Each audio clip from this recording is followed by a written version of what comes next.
Oui, ça commence à être long, donc je vais essayer de faire court, mais c'est vrai que la posture majoritaire de prétendre que l'opposition serait elle-même dans une posture est un peu éculée, il me semble.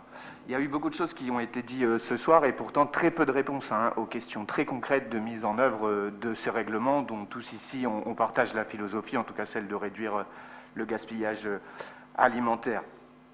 La question, c'est quand même, quand on mène une action publique, c'est le rapport toujours coût-intérêt.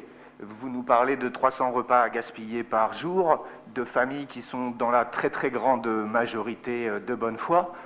Donc je crois que 99% a été dit, mais on va dire 90%, ça me semble déjà pas mal. Ça veut dire que finalement 90% des repas qui sont gâchés le seront toujours parce que 90% des familles auront une excuse justifiée à présenter. Par contre, on prend le risque, comme on l'a dit, de facturer entre 5 à 15 euros, voire plus s'il y a plusieurs enfants, à des familles. On vous l'a déjà dit il y a 3 mois. Nous sommes dans un contexte d'inflation, de perte de pouvoir d'achat pour un grand nombre de nos concitoyens qui sont déjà précarisés. Vous allez me répondre, la ville prend sa part. On ne va pas lancer le débat là.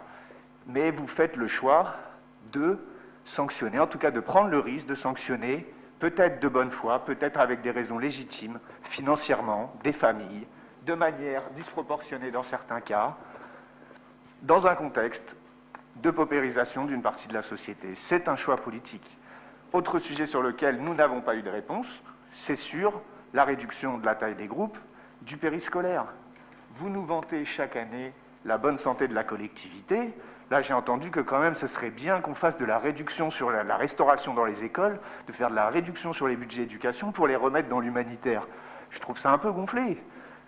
La politique éducative est la première compétence municipale. C'est le sujet qu'on ne parle quasiment pas en conseil municipal.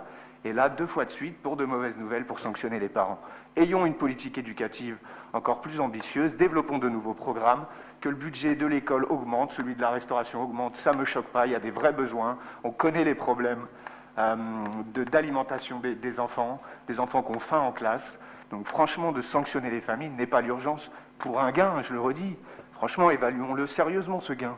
Vous nous annoncez des chiffres, à part votre bonne foi dont on peut douter parfois, malheureusement, on n'a pas grand-chose pour s'appuyer dessus.